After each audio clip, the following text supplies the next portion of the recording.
بسم اللہ الرحمن الرحیم۔ شروع اللہ پاک کے ببرکت نام سے جو دلوں کا حال بخوبی جانتا ہے۔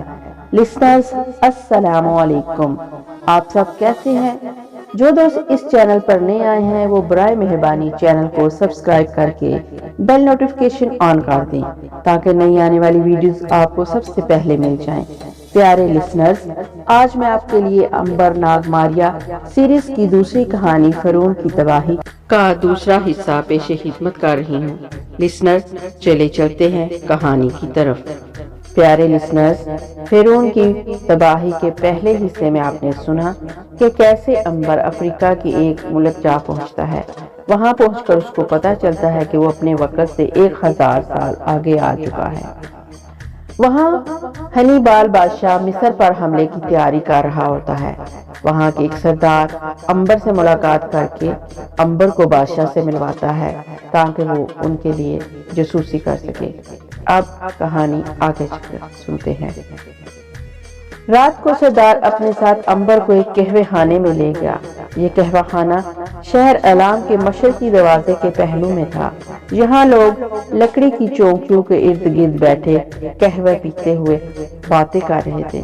کہیں کوئی سپاہی جنگ میں دشمن کے ساتھ اپنی بہادری کی کہانی سنا رہا تھا، کہیں کوئی وپاری دوسرے تاجر سے کاروبار کی باتیں کر رہا تھا، کہیں کوئی ملاح سمندر کے عجیب و غریب واقعات سنا رہا تھا۔ قہوہ خانہ کے اندر ہلکا ہلکا شور سا مچ رہا تھا۔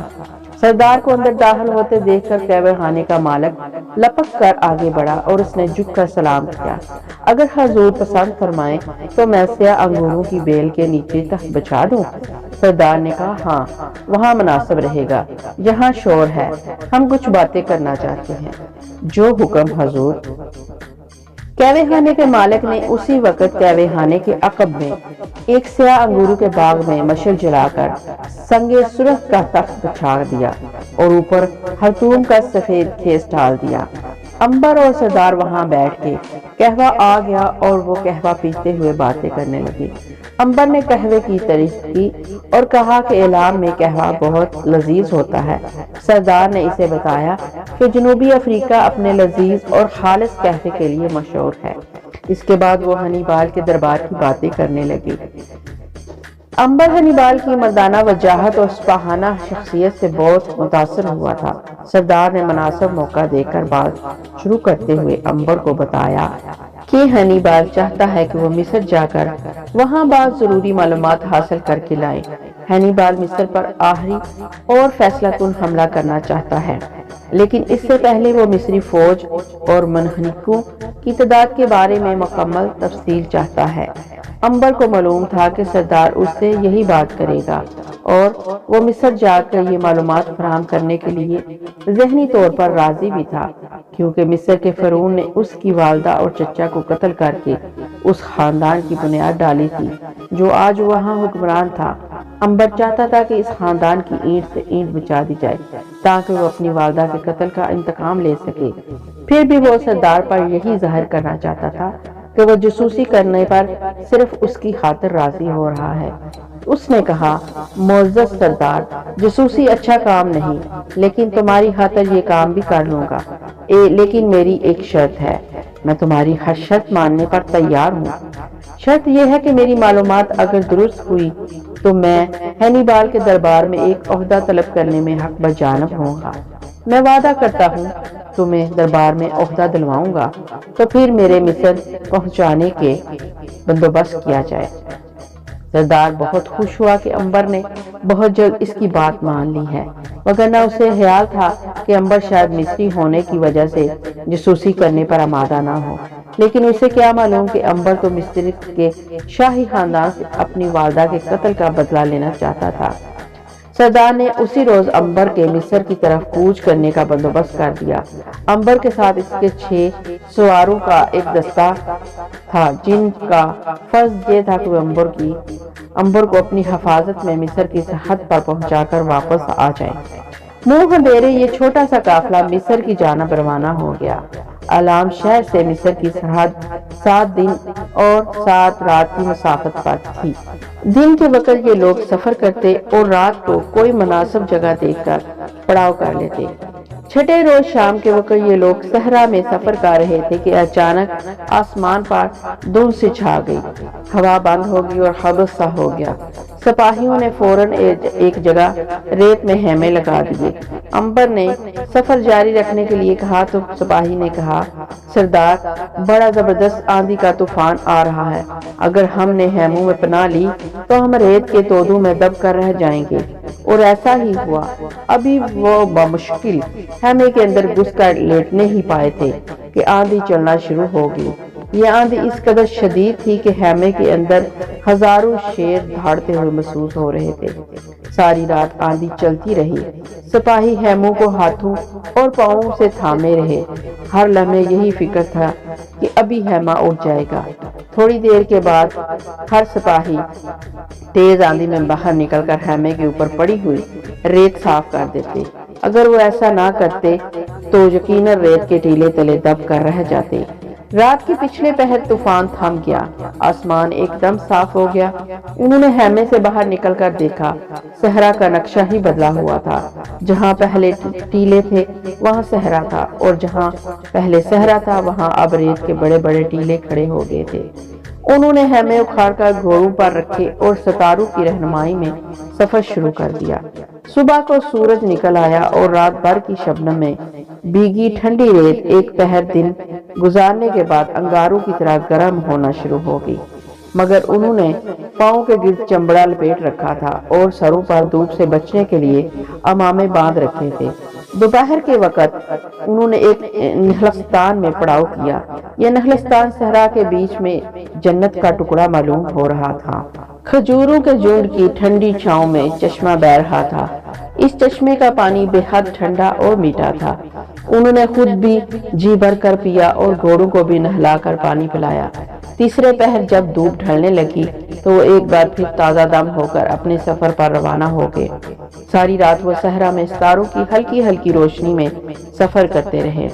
ستارے آسمان پر بڑے ہیرے موتیوں کی طرح چمک رہے تھے۔ سپاہی ستاروں کی رہنمائی میں سفر کرنے کے عادی تھے۔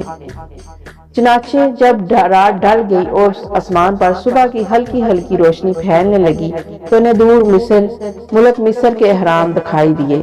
تھوڑی دیر بعد وہ مصر کی سرحد میں داخل ہونے والے تھے۔ سرحد کے پاس آ کر سپاہیوں نے امبر کو خدا حافظ کہا اور واپس اعلام کی سمت مڑ گئے۔ امبر ملک مصر کی سرحد پر اکیلا کھڑا تھا۔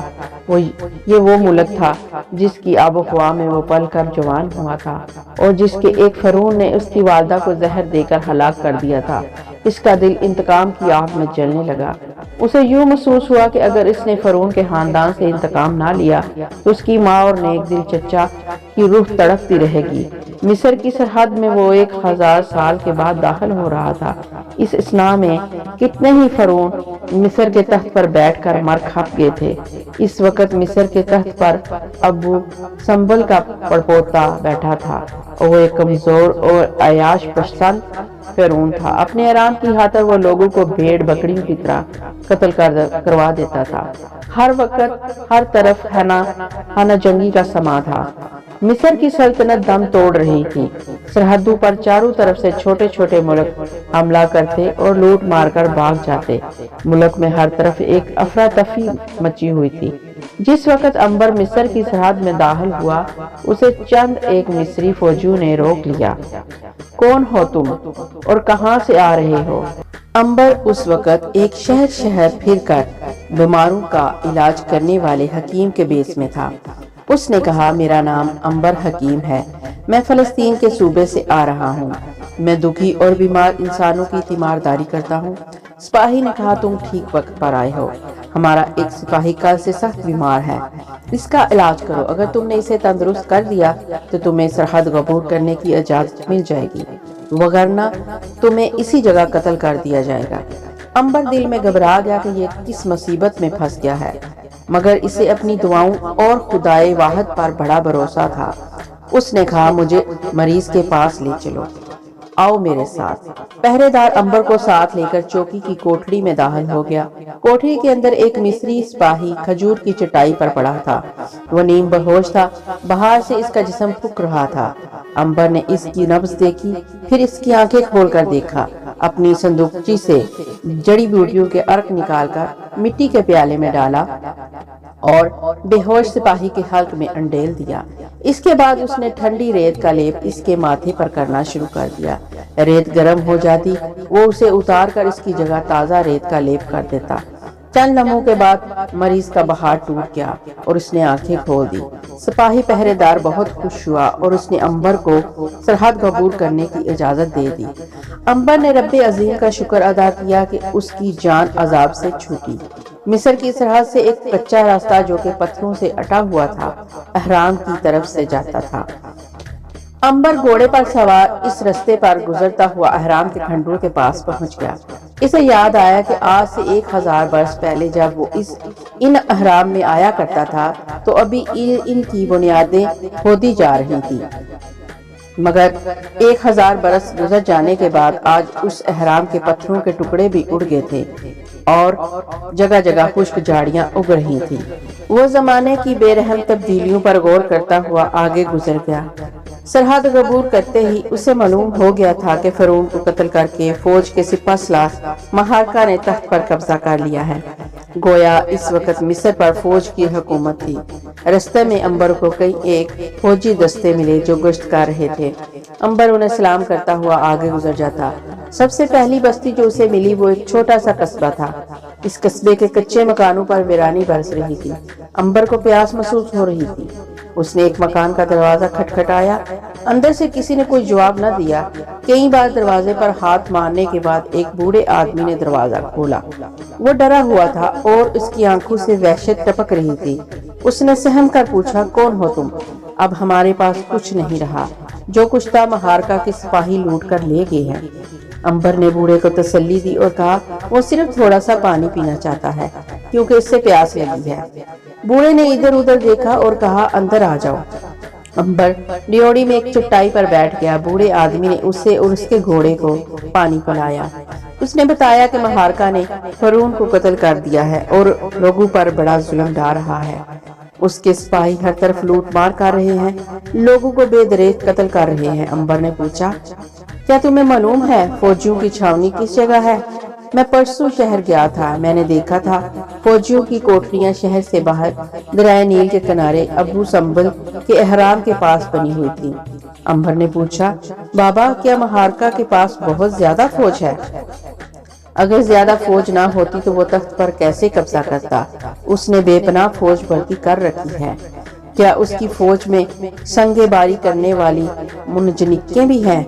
اس کا مجھے علم نہیں، مگر تم یہ سب کچھ کیوں پوچھ رہے ہو؟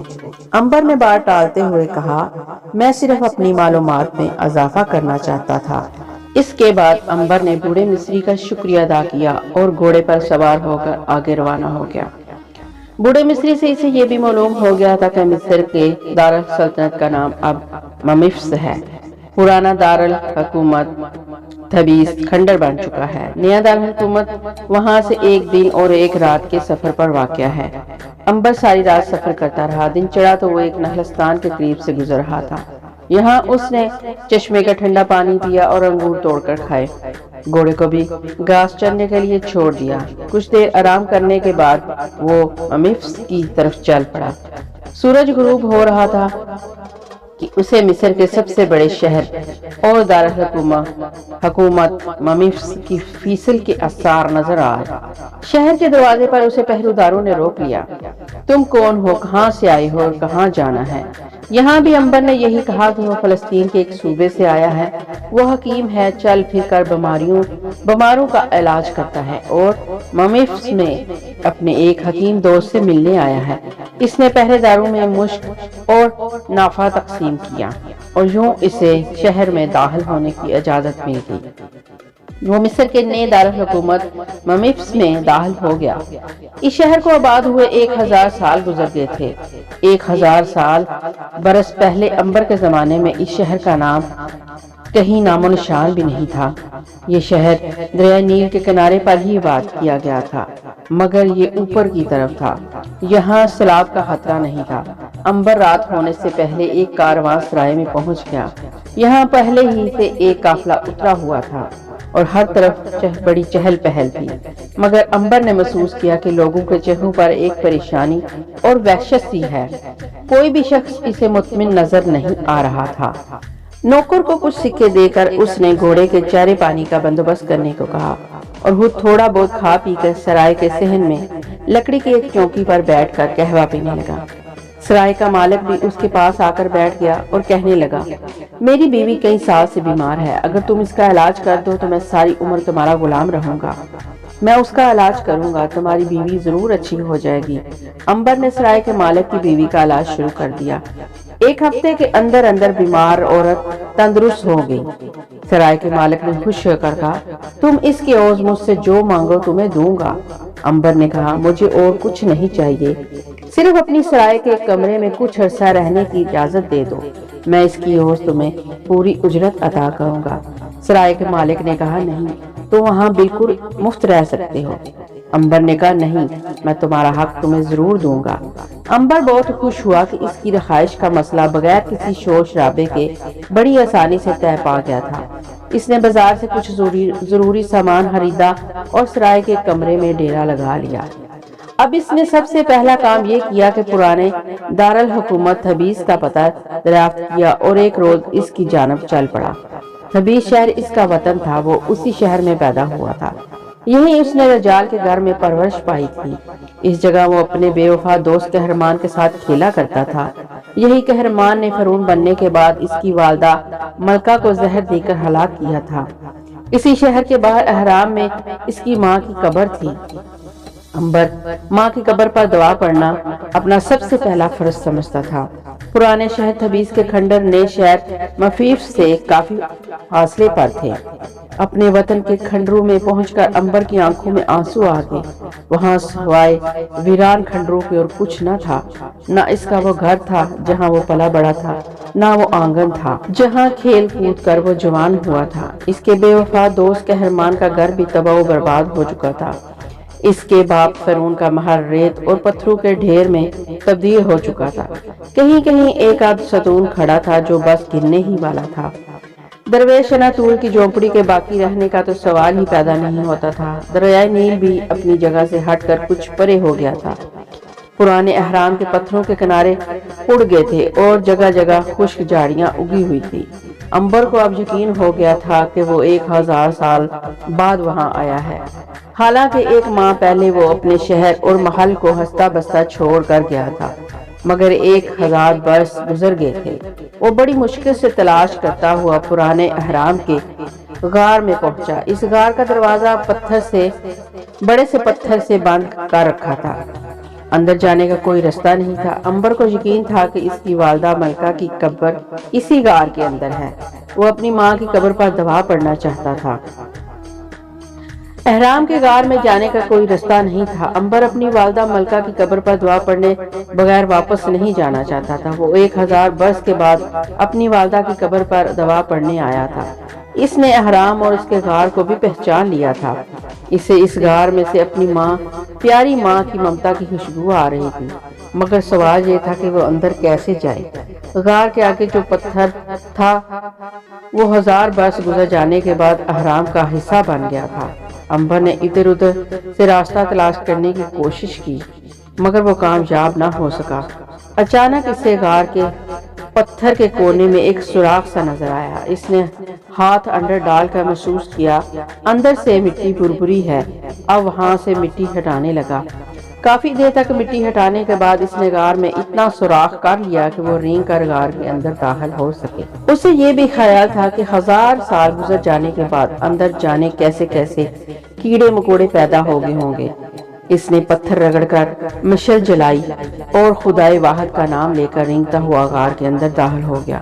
اندر گپ اندھیرا تھا جسے مشعل کی روشنی دور کرنے کی کوشش کر رہی تھی۔ غار کی چھت سے جالے لٹک رہے تھے، فضا میں نمی اور گھٹن تھی، مگر ماں کی محبت ان سب پر بھاری تھی، اس لیے عنبر غار کے اندر مشعل ہاتھ میں لیے آگے بڑھتا جا رہا تھا۔ اتنی صدیاں گزر جانے کے بعد بھی اس نے ماں کی قبر کو پہچان لیا۔ قبر کا پتھر ویسے ہی تھا، صرف اس پر چھت سے گری ہوئی مٹی اور ریت جگہ جگہ پڑی ہوئی تھی۔